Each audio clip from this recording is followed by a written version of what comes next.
তাজা সুন্দর হৃষ্টপুষ্ট পশু কোরবানি করো, কেননা এই কোরবানির পশু তোমার জন্য ফুলসিরাতের ফারাফারের সওয়ারি হবে। এখন নিম্নমানের কোরবানি দিয়া কৃপণতা বশত এটা কি আপনার ভার নিতে পারবে? আপনাকে ফুলসিরাত পার করা দিতে পারবে? কাল্লা, কখনো নয়। কোরবানি করবেন খালেস নিয়তে, তবেই আল্লাহ তাআলা কবুল করবেন। মনে রাখবেন, এই কোরবানি কিয়ামতের দিন আমার আপনার জন্য সাক্ষী হয়ে দাঁড়াবে, প্রমাণ হয়ে দাঁড়াবে। যেই দিন আপনার পিতা বলবে আমার কোনো সন্তান ছিল না, মা বলবে আমার সন্তান ছিল না, ভাই বোন বলবে আমার কোনো ভাই বোন ছিল না, স্ত্রী সন্তান বলবে, স্ত্রী বলবে আমার স্বামী ছিল না, সন্তান আপনাকে অস্বীকার করবে। যেদিন মানুষের হাত মানুষের বিরুদ্ধে সাক্ষী দিবে, পা মানুষের বিরুদ্ধে সাক্ষী দিবে, এমনকি এই জিহ্বা দিয়ে কত মিথ্যা কথা বলেছেন, জিহ্বা দিয়ে অপরের বিরুদ্ধে সাক্ষী দিয়েছেন, সেদিন জিহ্বা আপনার বিরুদ্ধে সাক্ষী দিবে। ইয়াউমা তাশহাদু আলাইহিম আলসিনাতুহুম ওয়া আইদিহিম ওয়া আরজুলুহুম বিমা কানু ইয়ামালুন। সেদিন তাদের বিরুদ্ধে সাক্ষী দিবে তাদের জিহ্বা। আজকে জিহ্বা আপনার নিয়ন্ত্রণে, সেদিন জিহ্বা আপনার নিয়ন্ত্রণ থাকবে না, সেদিন জিহ্বা থাকবে আল্লাহর নিয়ন্ত্রণে। সেদিন তাদের বিরুদ্ধে সাক্ষী দিবে তাদের হাত, তাদের পা, তাদের প্রত্যেকটা কৃতকর্ম সম্পর্কে। আল্লাহ তাআলা কিয়ামতের দিন ডাকবেন আর প্রমাণ চাইবেন, বান্দা তোমাকে যে আমি জান্নাত দেব, তোমার কাছে কোনো দলিল আছে? সেদিন আল্লাহ আমাদেরকে নয়, শুধু নবীদেরকে পর্যন্ত পাকড়াও করে ফেলবেন।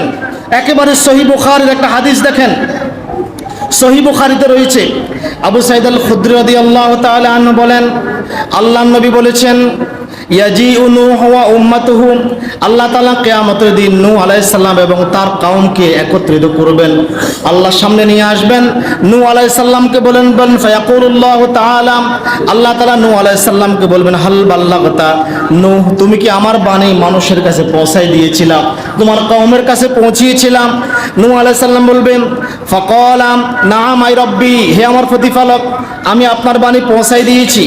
এইবারে আল্লাহ তাআলা ফায়াকুল লি উম্মতিহি হাল বাল্লাগাকুম, নূহ আলাইহিস সালামের কওমকে বলবেন, হে নূহের কওম বলো দেখি, নূহ কি তোমাদের নিকট আমার বাণী পৌঁছায় দিয়েছিল? দেখেন, নূহ আলাইহিস সালাম 900 বছরের অধিক সময় দাওয়াতি কাজ করেছেন, 900 বছর অধিক সময় দাওয়াত দিয়েছেন, কিন্তু নূহ আলাইহিস সালামের কওমের জবাব ছিল ফায়াকুলুনা লা মা জাআনা বিন নাবিয়্যিন, আল্লাহ আমাদের কাছে কোনো নবী তো আসে নাই। নাউজুবিল্লাহ বলবেন না? 900 বছর দাওয়াত দিয়েছেন, 950 বছর, কিন্তু নূহ আলাইহিস সালামের কওম অস্বীকার করবে, আল্লাহ আমাদের কাছে কোনো নবী আসে নাই। দেখেছেন? এইবার নূহ আলাইহিস সালাম পাকড়াও, আল্লাহ বলবেন নূহ তুমি পাকড়াও হয়ে গেলা। এখন ফায়াকুলু লিনূহিন মান ইয়াশহাদু লাকা, এখন তুমি যে দাওয়াতি কাজ করেছো সাক্ষী প্রমাণ পেশ করো, সাক্ষী পেশ করো। এইবার নূহ আলাইহিস সালাম পাকড়াও বিপদে পড়ে গেলেন। নূহ আলাইহিস সালামের হঠাৎ করে মনে পড়ে যাবে, তিনি বলবেন ফায়াকুলু মুহাম্মাদু ওয়া উম্মাতুহু, আমার পক্ষে সাক্ষী দিবে মুহাম্মদ এবং তার উম্মত। আল্লাহু আকবার, সহিহ বুখারীর হাদিস। এখন আমরা কিভাবে সাক্ষী দেব? আমরা কি নূহ আলাইহিস সালামকে দেখেছি? জি দেখেছি। কোথায় দেখেছি?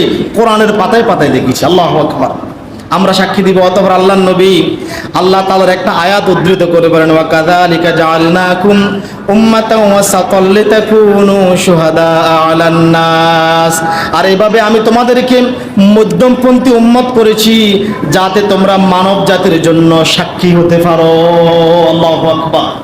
এই কোরবানি কিয়ামতের দিন আমার আপনার জন্য সাক্ষী হয়ে দাঁড়াবে।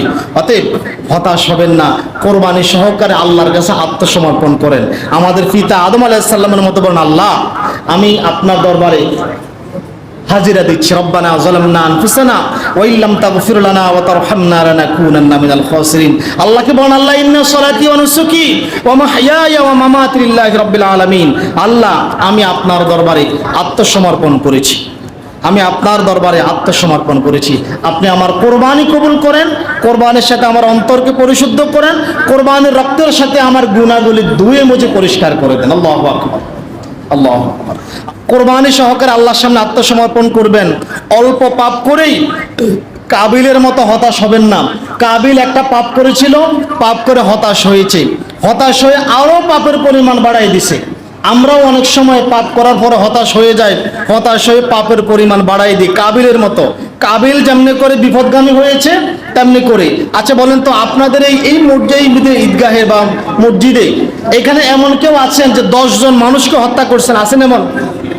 10 জন মানুষ হত্যা করছেন আছেন? আপনারা একটা হাদিস শুনেন।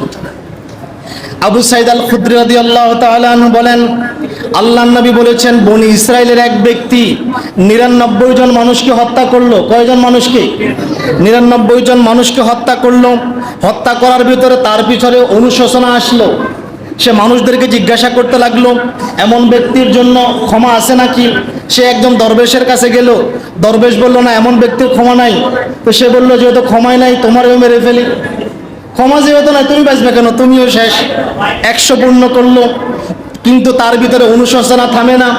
সে অনবরত ওর কাছে জিজ্ঞাসা করে, এমন ব্যক্তির জন্য ক্ষমা আছে নাকি? এমন ব্যক্তিকে আল্লাহ ক্ষমা করবে নাকি? এমন সময় এক ব্যক্তি বলল, শোনো, ওই যে অমুক গ্রাম, ওই গ্রামে যাও, ওইখানে একজন আসমানি কিতাবের আলেম আছে, তাকে জিজ্ঞাসা করো, সেই তোমাকে সমাধান দিতে পারবে। সে একটু করে মাথা ঘুরিয়ে ওই গ্রামের দিকে রওনা করলো, তার সিনাটা একটু আগিয়ে দিল। এই সময় আজরাইল আলাইহিস সালাম তার জান কবজ করে ফেললো। এইবারে আযাবের ফেরেশতা, রহমতের ফেরেশতা পরস্পর ঝগড়া লাগলো। আযাবের ফেরেশতা বলে, সে 100 জন মানুষ হত্যা করছে, জাহান্নামী। আর রহমতের ফেরেশতা বলছে, না, সে শেষ মুহূর্তে তওবা করার জন্য রওনা দিয়েছে, অনুশোচনা করেছে, সে জান্নাতি। ফেরেশতারা ঝগড়া করতে লাগলো। এইবারে আল্লাহ তাআলা উভয় ফেরেশতাদেরকে বললেন, তোমরা উভয় দিকের রাস্তা মাপো। এই ব্যক্তি থেকে উভয় দিকের রাস্তা মাপো, তার গ্রামের রাস্তা এবং সে যে গ্রামের দিকে রওনা দিয়েছে, উভয় দিকের রাস্তা মাপো। আল্লাহ এই দিক থেকে ওই বান্দার গ্রামকে বললেন, হে গ্রাম, তুমি একটু পিছনে চলে যাও। আল্লাহু আকবার বলবেন না? এরপরে আল্লাহ তাআলা ওই গ্রাম, যে গ্রামের দিকে ব্যক্তি মুখ করে রওনা দিয়েছে, ওই গ্রামকে বললো, তুমি একটু আগাই আসো। ফেরেশতারা মাফি দেখলো, এক বিগত পরিমাণ ওই গ্রামের দিকে আগাই আছে। আল্লাহ বলতেছেন, যাও, আমি আমার বান্দাকে ক্ষমা করে দিলাম। আল্লাহু আকবার। 100 জন মানুষ হত্যাকারী আছেন এখানে, 10 জন আছেন। কি পাপ করছেন আপনি? কোনো পাপে করেন নাই, কোনো পাপে করেন নাই। এখনো পাপ করে হতাশ হওয়া যাবে? ক্ষমা করার জন্য কে আছে? ক্ষমা করার জন্য কে আছে? এত বড় পাপ আমরা এখনো করি না, হতাশ হওয়ার দরকার নাই। কোরবানি সহকারে আল্লাহর সামনে আত্মসমর্পণ করবেন। আল্লাহ, আমি ভুল তো করে ফেলেছি, আজকে কোরবানি সহকারে তোমার দরবারে উপস্থিত হয়েছি। এই কোরবানির পশুর সাথে আমার নফসকে পরিশুদ্ধ করে দাও।